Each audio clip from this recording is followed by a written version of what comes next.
මගේ YouTube channel එකත් එක්ක යාළුවෝ අදත් ආයිබෝන් කියලා පිළිගන්නවා. ඉතින් ඔයාගේ මීමැසි ජනපදයේ ඉන්නේ මැස්සෝ සීමිත ප්‍රමාණයක්ද? සාමාන්‍යයෙන් හොඳට වැටුණු මීමැසි ජනපදයක මැස්සෝ 50000 ලක්ෂයක් අතර ප්‍රමාණයක් දැක ගන්න පුළුවන්. ඉතින් ඔයාගේ මීමැසි ජනපදයේ ඉන්නේ මැස්සෝ 100ක් 500ක් වගේ ප්‍රමාණයක් නම් ඉතින් මෙන්න මේ වගේ දෙයක් වෙන්න ජනපදයට බලපාපු හේතු මොනවාද? ඒ වගේ තමයි මේ වගේ දෙයකින් ජනපදේ නැවත යථා තත්ත්වයට ගන්න අපි කරන්න ඕනේ දේවල් මොනවද කියලා මේ වීඩියෝෙන් අද අපි කතා කරමු.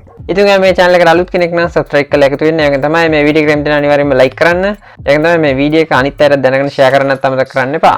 එහෙනම් අපි වැඩි කතා නැතුව යමු වීඩියෝ එකට.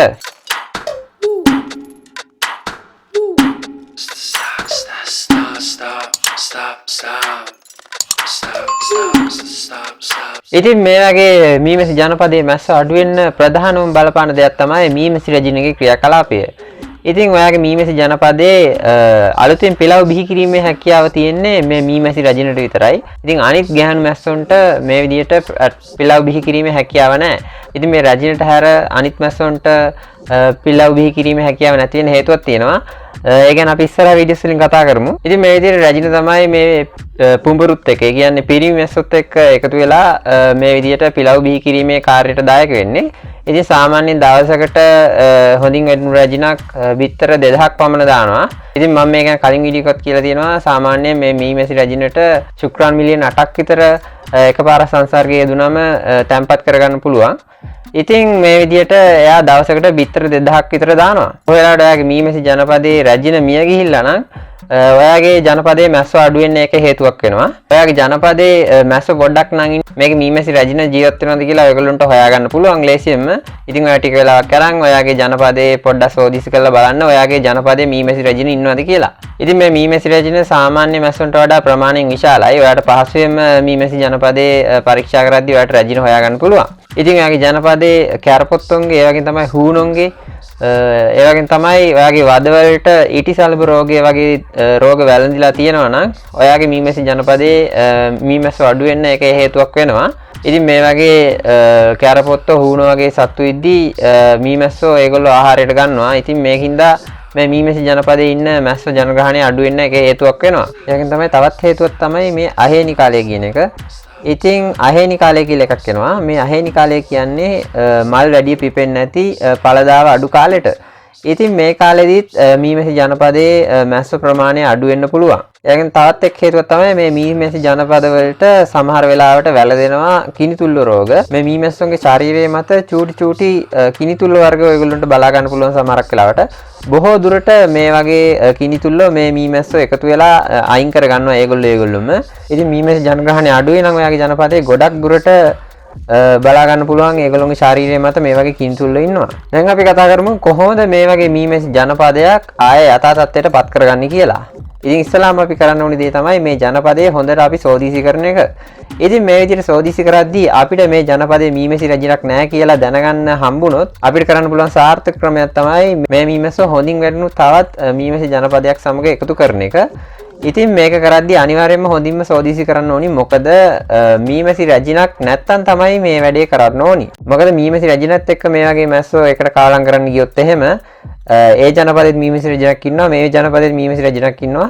මෙන්න මේකින්ද මේගොල්ලෝ එකිනෙකාට විදින්න අරන් මීමැස්සෝ මිය යනවා. ඉතින් මේකින්ද මේක කරද්දී ඉතාමත් පරිස්සමෙන් ඉතාමත් අවධානයෙන් කරන්න ඕනි දෙයක්. ඊළඟට අපිට මේ දේ සඳහා කරන්න පුළුවන් දෙයක් තමයි අලුතෙන් මීමැසි රැජිනක් මේ අඩුවෙන් ඉන්න මීමැස්සෝ මේ අඩුවේ මීමැස්සෝ ඉන්න ජනපදයට හඳුන්වා දෙන එක. ඉතින් මේ වැඩේ කරද්දී අපිට හොඳින් වැටුණු ජනපදයක් අවශ්‍ය වෙනවා.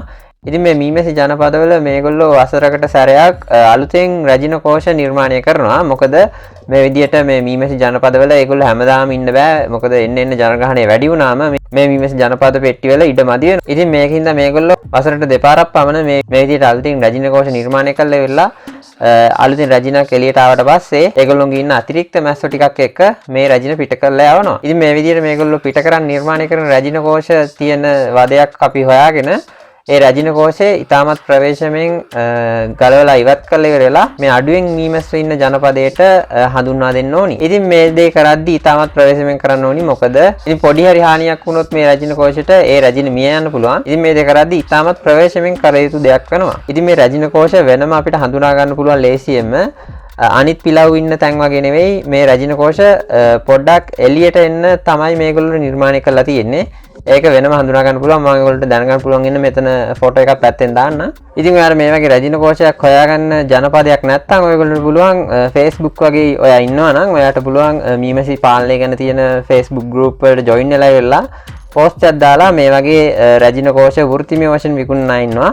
ඔයගොල්ලන්ට පුළුවන් ඒගොල්ලොන්ව කන්ටැක්ට් කරගෙන ඉවරලා ඔයාගේ ගෙදරටම මේ වගේ රැජින කෝෂයක් ගෙන්න ගන්න පුළුවන්. ඒක තමයි මේ වගේ දේවල් කරාගෙන පස්සේ ඔයාගේ මීමැසි ජනපද පෙට්ටිය හැම වෙලාවෙම සෝදිසියෙන් ඉන්න ඕනි. මොකද කෑරපොත්ත මකුණු හුණු වගේ සත්තුන්ගෙන් ඔයාගේ ජනපදයට වෙන්න පුළුවන් හානි වැඩි. ඒකෙන් තමයි ඉටිසලබෝ කියලා පණුව జాතියකුත් මේ මීමැසි ජනපදවල වදවල දැක ගන්න පුළුවන්. ඔයාගේ රෝග වැළඳිලා තියෙනවා නම් ඒ වද ඉවත් කරන්න ඕනි. ඒක තමයි සමහර වදවල වෛරස් වර්ගත් බලා ගන්න පුළුවන්. කලි වෙලා හොඳින් තියෙන වද පමණක් ඉතිරි කරන්න ඕනි. ඉතින් මේ වගේ ජනපදයක වැඩ කරන්න ඒ වගේ තමයි රොන් ගේන්න යන ඉන්න මැස්ස ප්‍රමාණය ඉතාමත් සීමිතයි. ඒක හින්දා මේ වගේ ජනපද වලට අපි කෑම ලබා දිය යුතු වෙනවා. ඉතින් මේ විදිහට ආහාර වශයෙන් ඔයගොල්ලන්ට ලබා දෙන්න පුළුවන් සීනි දිය කළා ඒ හරියෙන් තියන්න පුළුවන්. ඒක තමයි මීපැණි තියෙනවා නම් ඔයගොල්ලන්ට හඳුන්වා දෙන්න පුළුවන්. මේ වගේ ගොඩක් දේවල් කරන්න පුළුවන්. ඉතින් ඔයගේ ජනපදයේ මැස්ස ප්‍රමාණය යථා තත්ත්වයටපත් වෙනකම් මේ විදිහට සීනි දිය කළා ඒ වගේ තමයි මීපැණි තියෙනවා නම් මීපැණි දීලා මෙන්න මේ වගේ දේවල් අපි ලබා දිය යුතු වෙනවා. ඉතින් මම හිතනවා මේ වීඩියෝ එක අද ඔයාලට ගොඩක් වැදගත් වෙන්නේ නැති කියලා. ඔයා මේ වීඩියෝ එක කැමති නම් අනිවාර්යයෙන්ම ලයික් කරන්න. ඒ වගේම තමයි මේ වීඩියෝ එක අනිත් අයටත් දැනගන්න ෂෙයා කරන්න අමතක කරන්න එපා. ඔයා Facebook Instagram ඉන්නවා නම් මගේ page follow කරන්න අමතක කරන්න එපා. link තියෙනවා description එකේ. අපි මේ වගේ තවත් වටිනා වීඩියෝ එකකින් ආයෙත් හමු වෙමු.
Stop, stop, stop, stop.